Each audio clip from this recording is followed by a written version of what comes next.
Break के बाद एक बार फिर से आप सभी का स्वागत है। खबरों में आगे बढ़ेंगे। उपराष्ट्रपति जगदीप धनखड़ के इस्तीफे के बाद अब राजनीतिक हलचल बढ़ गई है। हरियाणा से बीजेपी सांसद सुभाष बराला ने धनखड़ के इस्तीफे पर प्रतिक्रिया दी है। बराला ने राजनीतिक दबाव में इस्तीफे की अटकलों को नकारते हुए बयान दिया है। इस वक्त हमारे साथ जुड़ गए हैं हरियाणा से राज्यसभा सांसद हैं, वरिष्ठ बीजेपी नेता हैं सुभाष बराला। बराला जी, जगदीप धनखड़ के इस्तीफे ने सभी को चौंका दिया है। देखिए, ये सबके सामने बात आई है। निश्चित रूप से आपकी बात ठीक है कि बड़ा चौंकाने वाला सारा मामला ध्यान में आता है।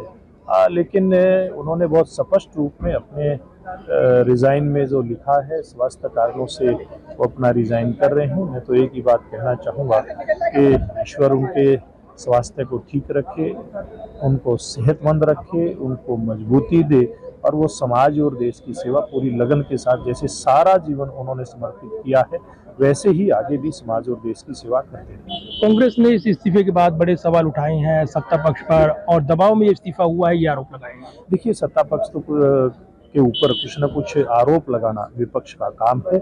मुझे नहीं लगता जब उनके रेजिग्नेशन को कोई पढ़ता है, उनकी बात को कोई सुनेगा तो कोई इस प्रकार के कयास लगाएगा। वो स्पष्ट है सारा विषय। वो किसान हितों की बात उठा देते, बेबाक थे बोलने में, सदन में ये बातें कही गई हैं। देखिए, निश्चित रूप से एक किसान परिवार से आते हैं आदरणीय जगदीप धनखड़ जी। उन्होंने, जैसे मैंने कहा, पूरा जीवन उनका समाज और देश के प्रति समर्पित है। तो निश्चित रूप से किसानों की हमेशा से वो चिंता करते थे।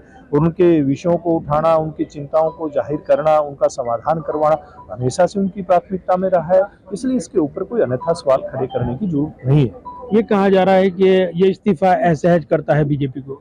देखिए, कुछ भी इतना बड़ा एक मामला है, सहजता के विषय इसके अंदर आएंगे, लेकिन बड़े बड़े विषयों को ठीक प्रकार से पार्टी टैकल करती है। निश्चित रूप से उनके जो रिजाइन के बाद जो भी व्यवस्था बनेगी और उसको ठीक प्रकार से व्यवस्था में लेकर के आएंगे, इस प्रकार का मेरा विश्वास है। धन्यवाद बात करने के लिए। सुभाष बराला और जगदीप धनखड़ के इस्तीफे के बाद प्रतिक्रिया देते हुए बड़ा बयान उन्होंने दिया है।